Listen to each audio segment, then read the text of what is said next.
حضرت زید بن خالد جوہری رضی اللہ تعالیٰ عنہ سے مروی ہے کہ ایک شخص نے رسول اللہ صلی اللہ علیہ وسلم سے گری پڑی چیز کے متعلق سوال کیا تو آپ نے فرمایا 1 سال تک اس کا اعلان کرو، پھر اس کا سربند یعنی بندھن اور تھیلی یا برتن جس میں وہ ہو خوب یاد کر لو اور اسے اپنے استعمال میں لے آؤ۔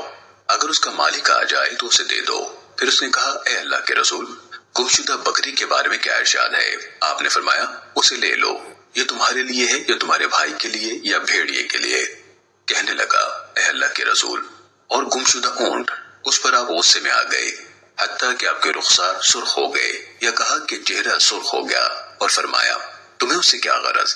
اس کے ساتھ اس کا جوتا یعنی پاؤں ہے اور مشکیزہ ہے، یعنی اس کے پیٹ میں پانی ذخیرہ کرنے کی گنجائش اور صلاحیت ہے، یہاں تک کہ اس کا مالک آ جائے گا۔ سننے ابو داود حدیث نمبر 1704۔